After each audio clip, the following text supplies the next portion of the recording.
Hello everyone, welcome back to my channel. I hope आप सब अच्छे होंगे और अभी तक अगर आपने मेरे चैनल को सब्सक्राइब नहीं करा है तो जल्दी कर लीजिए ताकि आगे आने वाले वीडियोस के लेटेस्ट अपडेट्स आपको मिलते रहें। ये वीडियो होने वाली है एक अमेजिंग वीडियो जो कि आपको इंस्पायर करेगी कैसे आप इस जर्नी में हेल्प ले सकते हो इस स्टोरी का, और आपको भी समझ आएगा कि how the things are important for you जो इस जर्नी में की गई हैं। ये नेविल की स्टोरी है एंड जिनको नहीं पता, Neville Goddard is the one जिसने लॉ ऑफ अजम्पशन इन्वेंट किया था, उसको नेम दिया था एंड उन चीज़ों को एक्सप्लेन करा था with the principles of this law. तो चलते हैं इस पे बात करते हैं how he manifested his SP and getting married to हर।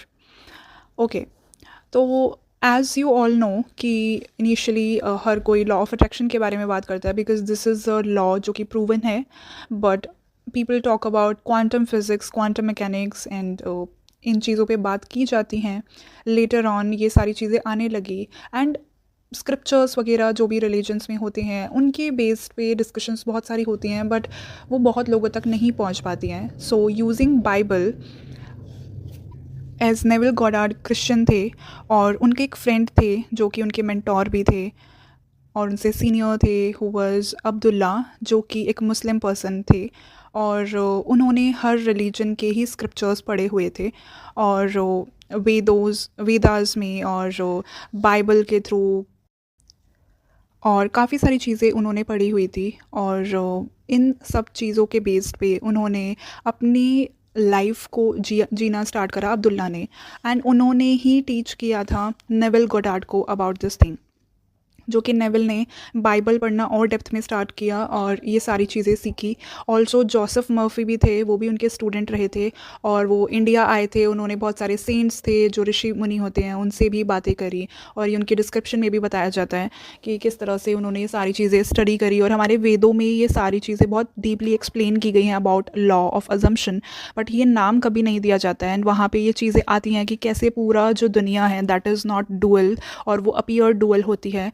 तो ये सारी चीज़ों पे ऑलरेडी ये चीज़ें बहुत इस सीक्रेटली रिटन है कि जो उसको जिस तरह से पढ़ता है उसके अलग अलग मीनिंग्स निकालता है। तो जब मैं इस लॉ से कनेक्ट हुई थी, मुझे ये सारी चीज़ें ऑलरेडी मैं स्क्रिप्चर्स में पढ़ चुकी थी। तो जब मैंने ये नेवल गोडार्ड की बुक्स मेरे सामने आई और मैंने उन चीज़ों को रीड किया, मैंने बहुत कनेक्ट किया उस चीज़ों को and then I started following his teachings as well. And फिर मुझे इंटरेस्ट हुआ कि I want to know more about Bible also and other religion things also. तो वहाँ से मैंने कनेक्ट करा और मुझे जब मेरी स्पिरिचुअल अवेकनिंग की जर्नी चल रही थी तब मुझे समझ आया कि how things are all connected to each other और हर कोई एक ही चीज़ समझाने की कोशिश कर रहा है, that every thing is in side of you, not outside. और आपके अंदर वो पावर है ऑलरेडी, जिसे हम वो आई एम बोलते हैं या मैं बोलते हैं या वो अपनी कॉन्शियसनेस बोलते हैं। वो वही मेन पावर है जो हमारी सोर्स है, जिसके थ्रू सारी क्रिएशंस हो रही हैं और ऑलरेडी वो क्रिएशन पहले से हो चुकी है, बट वही क्रिएशन एक क्रिएटर बन के हमारे थ्रू एक्सपीरियंस कर रहे हैं इस लाइफ को। तो जो नेवल गोडार्ड ने अपनी इस जर्नी में बताया है वही मैं आपको इस चीज़ में एक्सप्लेन करूँगी, ठीक है। तो ये बहुत पहले के टाइम की बात है, इन 19 आई थिंक 1905 में he was born Neville Goddard.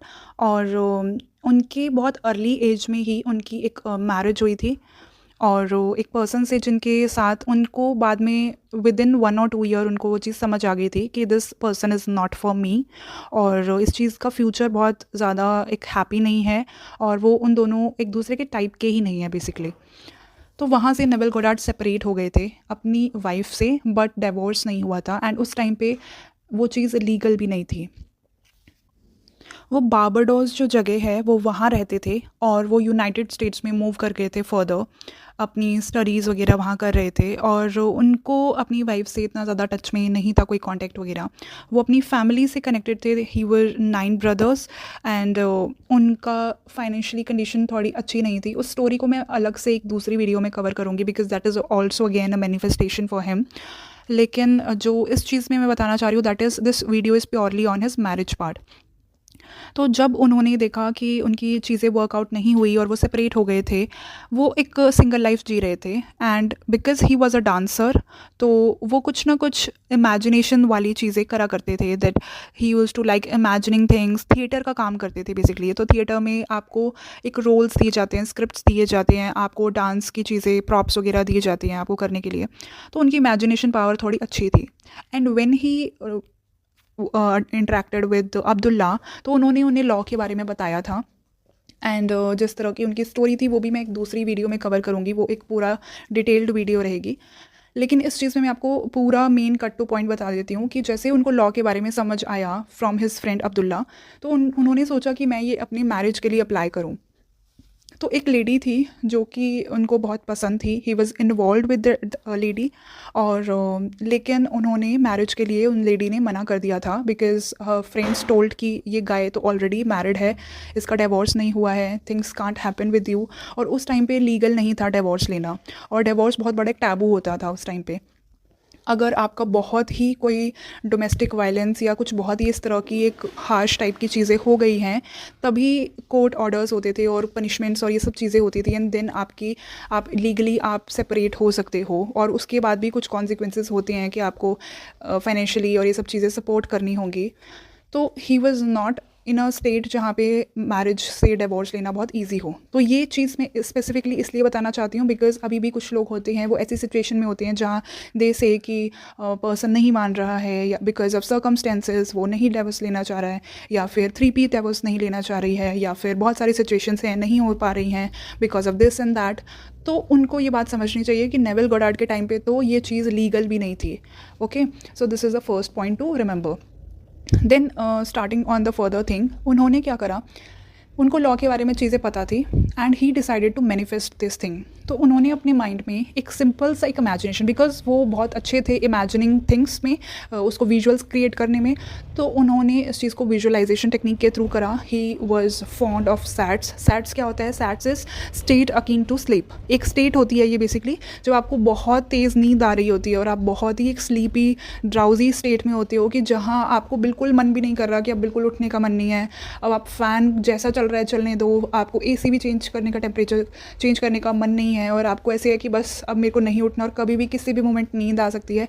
That state, जहाँ आप थीटा स्टेट पे जा रहे होते हो, वो वाली जो स्टेट होती है आपके माइंड की, उस फ्रीक्वेंसी पे, वहाँ पे आप जब अपनी इमेजिनेशन स्टार्ट करते हो, विजुअलाइजेशन स्टार्ट करते हो, वो डीपली आपके सबकॉन्शियस में जाती है। उस टाइम पे अगर आप अफर्म करो तो वो भी आपके लिए वैसे ही वर्क करता है जैसे विजुअलाइजेशन वर्क करती है। तो ये चीज़ मैं क्लियर कर दूँ, बिकॉज कई लोगों का ये थॉट प्रोसेस होगा कि व्हाट इफ हम विजुअलाइज ना कर पाएँ, तो वहाँ पे एफर्मेशन भी वर्क करती हैं, बट आपको इतनी हिम्मत भी नहीं होती है कि आप कॉन्शियसली उस टाइम पे अफर्म करो। तो he was fond of visualisation. तो वो विजुअलाइजेशन में क्या विजुअलाइज करते थे कि वो एक बेड पे लेटे हुए हैं, एंड उनके साइड में एक बेड है जिस पे that lady is sleeping, and उन्होंने अपनी फिंगर में एक रिंग पहनी हुई है with the name of Neville on it. और उनके रिलीजन में ये चीज़ होती है, जैसे हर रिलीजन में एक स्पेसिफिक चीज़ें मानी जाती हैं, जैसे इन हिंदूज़ ये चीज़ें होती हैं कि आप बैंगल्स पहनते हो, आप सिंदूर लगाते हो। In Christianity there is a thing कि आपके लिए रिंग बहुत इंपॉर्टेंट होती है, कि आप कैजुअली ऐसे नहीं होता कि आप रिंग उतार के रख दो, और ये सब चीज़ें उनके लिए वो एक रिंग बहुत बड़ी चीज़ होती है। सो नेविल ने अपने माइंड में ये चीज़ बनाई कि ये एक बहुत बड़ा इंडिकेटर है कि if that lady is wearing a ring Neville के नाम की, तो इससे उनके माइंड को क्या इंडिकेट कर रहा है? उनके माइंड को ये इंडिकेट कर रहा है that he is already married to this lady, क्योंकि वो कैजुअली ये रिंग नहीं पहनेगी। ठीक है ना, कि प्रपोज कर दिया तो रिंग दे दी, किसी बॉयफ्रेंड ने दे दी, ऐसे नहीं चलता है वहाँ। तो वो चीज़ थी कि वो एक इंडिकेशन है कि वो मैरिड है, तभी वो रिंग पहन रही है, और उनके साइड में भी तभी लेटी हुई है। तो he didn't did any romantic act, उन्होंने कोई भी इमोशंस ऐड नहीं करे। ये चीज़ उन्होंने क्लैरिफाई करी है अपनी स्टोरी में, कि मैंने कोई भी इमोशंस को नहीं यूज़ करा। I just saw this thing कि she is sleeping beside him, and वो अपने बस इस विजुअल को देख रहे हैं और उसको बार बार लूप कर रहे हैं, जिसमें वो खुद लेटे हुए हैं, उनकी वाइफ है, and he was doing this visualisation again and again.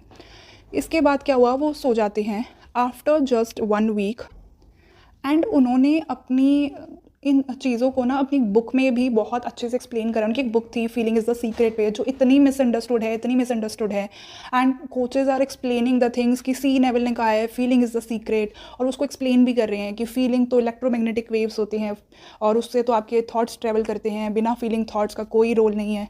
It is all just stupidity. Naval Goddard ने बहुत क्लियरली ये चीज़ बोली है एंड मैंने देखा है काफ़ी सारे लोग इस चीज़ पे भी बात करते हैं कि एक कोच हैं जो कि ये बोलती हैं कि naval Goddard was a good coach, but naval Goddard ने तो कि लिमिटिंग बिलीव्स हैं कि फीलिंग्स लानी पड़ेगी तभी मैनिफेस्ट होगा, मैं तो एफर्मेशंस बताती हूँ, एफर्मेशन से ही होगा। So simply I would say कि नेवल गॉडार्ड ने ऐसा कभी नहीं कहा है कि आपको इमोशंस लाने हैं। उन्होंने स्पेसिफिकली बोला है कि आपको इमोशंस की कोई ज़रूरत नहीं है। यूज़ योर सेंसेस जस्ट अपने माइंड को बताने के लिए कि मैं ऑलरेडी उस स्टेट में हूँ।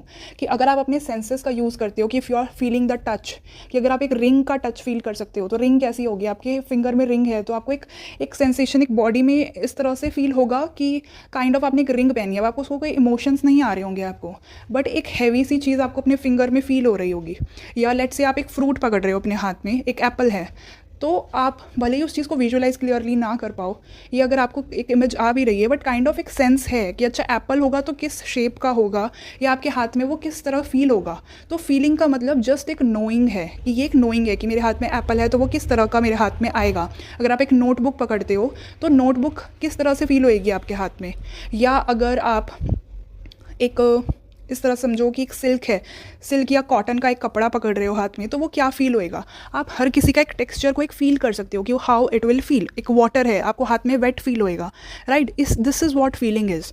तो उन्होंने इस चीज़ को मेंशन करा है कि फ़ील करो कि आप वहाँ हो ऑलरेडी। तो आप अपनी सेंसेस का यूज़ करो कि अगर आपको आवाज़ आ रही है तो वो पर्सन की एग्जैक्ट आवाज़ ज़रूरी नहीं है कि आपको आए, आप उसको एग्जैक्ट वॉइस को भी आप इमेजिन कर सकते हो, या फिर आप सिंपली उस पर्सन का टच फील कर सकते हो, how that persons body is, या वो किस तरह का दिखता है, या फिर वो किस तरह से आप उसको, उसकी स्मेल क्या है, वो किस तरह का परफ्यूम लगाता है। जैसे एक हर चीज़ की एक स्मेल होती है, मैगी की स्मेल काफ़ी लोगों को याद होगी, राइट। तो आप वो सेंस कर सकते हो। तो वही विजुअलाइजेशन में उन्होंने अपनी सेंसेस को यूज़ करने का बोला है। बट वो उन्होंने जो विजुअलाइजेशन करी थी उसमें उन्होंने जस्ट ये फील करा कि वो एक बेड पे लेटे हुए हैं, तो वो बेड को आप फील कर सकते हो कि वो बेड कैसा होगा, उसका टच कैसा होगा। साइड में वाइफ हैं तो उन्होंने रिंग पहनी है तो वो किस तरह की दिख रही है, रिंग कैसी दिखेगी। सिंपल सा ये सीन उसको बिना किसी डायलॉग के उसको रिपीट करते थे।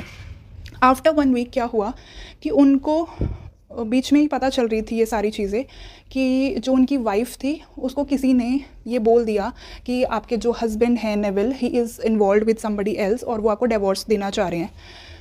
तो ये मैं स्पेसिफिकली इसलिए बताना चाहती हूँ जिनको ये लगता है कि हमारे अगेंस्ट सर्कमस्टेंस है और वो पर्सन तो हमें नहीं छोड़ना चाह रहा और हमारे लिए वो थर्ड पार्टी है, थर्ड पार्टी नहीं छोड़ना चाह रही है, या कुछ भी चीज़ें हैं, या फैमिली नहीं मान रही है। तो ये उनको भी एक आइडिया मिल पाएगा कि नेविल की स्टोरी में क्या था कि नेविल की जो वाइफ थी वो डिवोर्स नहीं देना चाहती थी और उस टाइम पे लीगल भी नहीं था। तो उनकी जो वाइफ थी इस डर से कि नेविल कहीं इस चीज़ के बारे में बात ना कर दें, वो वहाँ से कहीं दूसरे सिटी में मूव कर जाती हैं, दूसरे कंट्री में, और वो दूसरी जगह चली जाती हैं जस्ट बिकॉज कि मुझे नेविल को फेस आउट नहीं करना है और वो डिवोर्स मांग सकता है, मैं नहीं होने दूँगी। And what happens is after just 1 week, वो डेली 1 वीक तक ये चीज़ कर रहे थे, पूरा दिन भर वो इस माइंडसेट में रहते थे कि that he is already married to this women. वो कोई एफर्मेशंस नहीं करते थे, वो कोई स्क्रिप्टिंग नहीं करते थे, वो कोई विजुअलाइजेशन दिन भर नहीं करते थे। वो दिन भर अपने प्रेजेंट स्टेट में रहते थे और उनकी स्टेट ये होती थी कि एज इफ़ वो ऑलरेडी मैरिड हैं तो वो अपने माइंड में कुछ नेगेटिव थाट्स नहीं आने देते थे। मेंटल लाइट का यूज़ करते हुए वो अपना पूरा काम करते थे और रात को जस्ट सोने से पहले ही एक्ट किया करते थे और करते करते सो जाते थे, राइट। तो ये चीज़ भी आपको क्लियर होगी जो कहते हैं हमें 24/7 जस्ट अफर्म करते रहना है, नो, ठीक है। अब बात आती है कि जब वो सो गए थे आफ्टर 1 वीक उनके साथ क्या होता है कि वो सुबह उठते हैं, उनको कॉल आती है कि आपको कोर्ट से कॉल आई है, आपको ऑर्डर है कि आपको ऑफिस आना है। एंड ही वॉज शॉक्ड कि किस लिए बुलाया है, and he got to know कि उनकी वाइफ के कॉन्टेक्स्ट में चीज़ें बुलाई गई हैं। तो उनको ये लगा कि मैं वाइफ के बारे में चीज़ें सोच रहा था 1 वीक से, ये अचानक से क्या हुआ।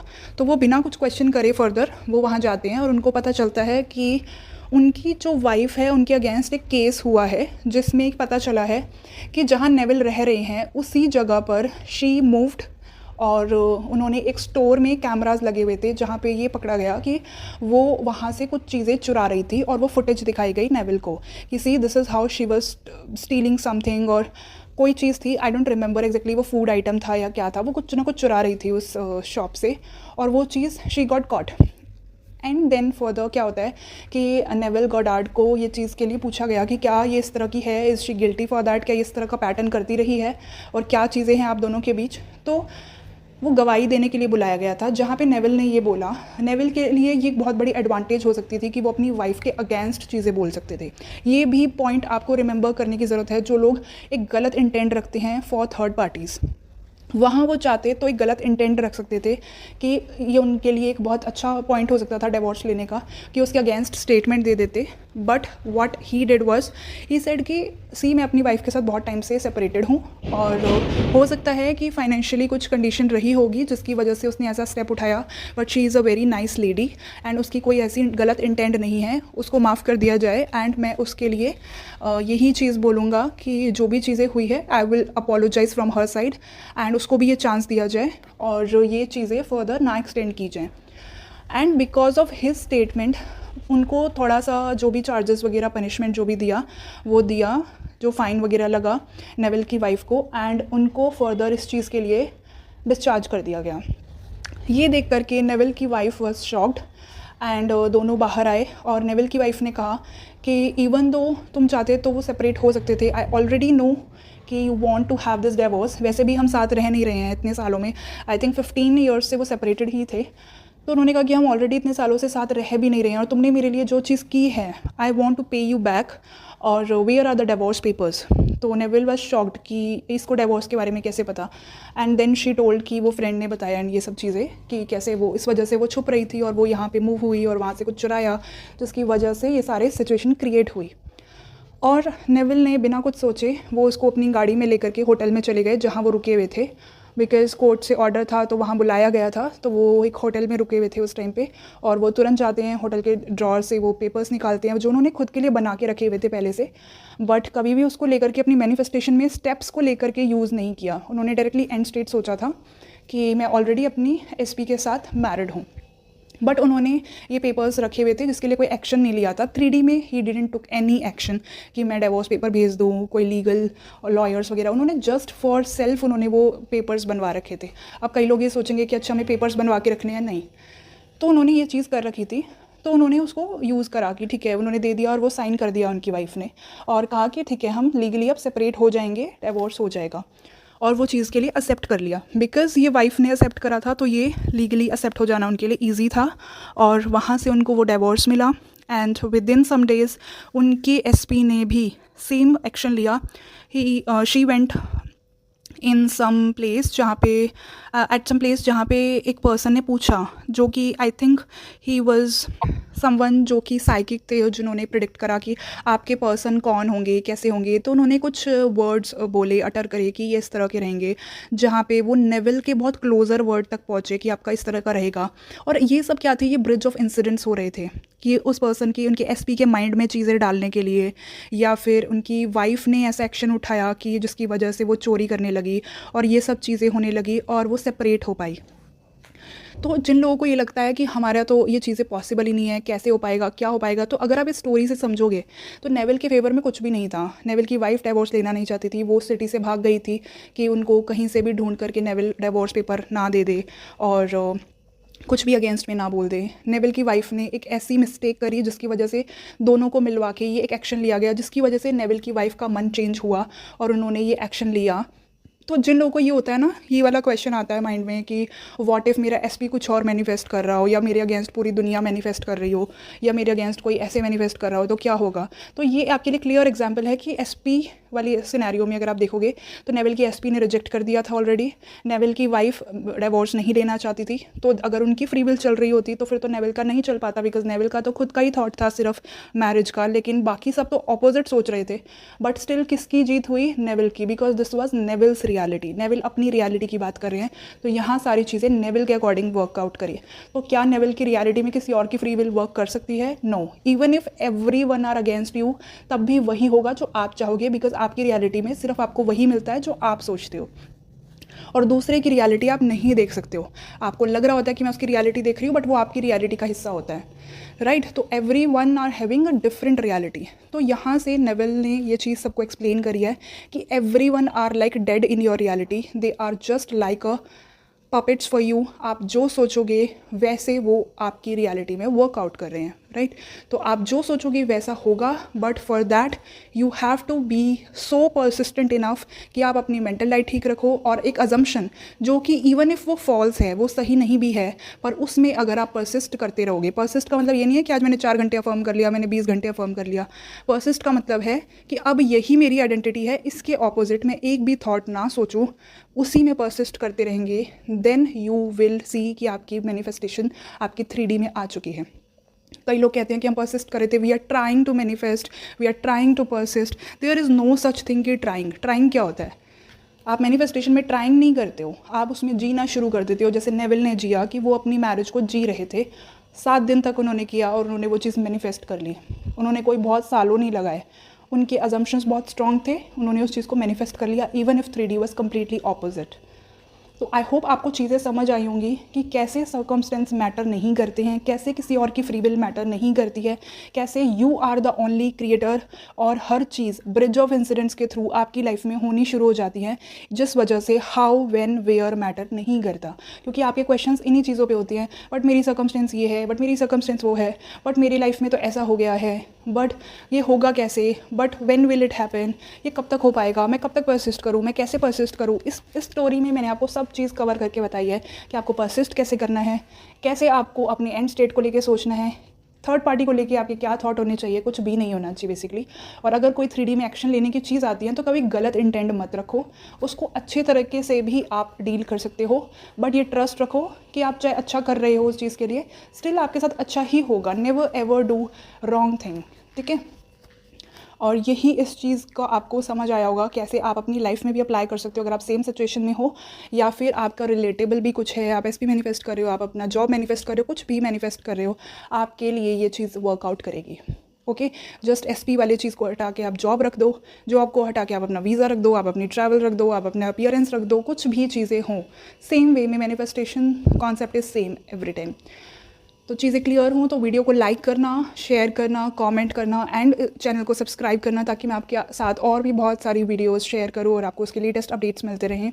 तो मिलते हैं नेक्स्ट वीडियो के साथ। और अगर आपको कोचिंग लेनी है मेरे से, 1-to-1 गाइडेंस लेनी है, तो आप मुझसे सेशन ले सकते हो और मेरी वीडियोज़ बाकी जाके चेक भी कर सकते हो। आपको डेली बहुत सारे टॉपिक्स पे मिलेंगी, not daily sorry, based on जब भी मैं अपलोड करती हूँ। और अगर आप स्टक हो तो मेरी ID आपको डिस्क्रिप्शन में मिल जाएगी 1-to-1 कोचिंग के लिए। और मेंबरशिप ग्रुप का भी अगर आपको पार्ट बनना है, जो कि 1600 पर मंथ होता है, जिसमें चैलेंजेस होते हैं, टास्क होते हैं, self love self concept activities होती हैं, और वहाँ पे आपका Q&A सेशन भी होता है, वो उसमें भी आप पार्टिसिपेट कर सकते हो। मेरा फ्री मेंबरशिप ग्रुप है, वो भी आप ज्वाइन कर सकते हो। That is only for my subscribers and my followers. तो आप मेरे चैनल के सब्सक्राइबर हो तो आपको वहाँ पर ऐड कर दिया जाएगा। तो मिलते हैं नेक्स्ट वीडियो के साथ, तब तक के लिए till then take care, bye, happy manifesting.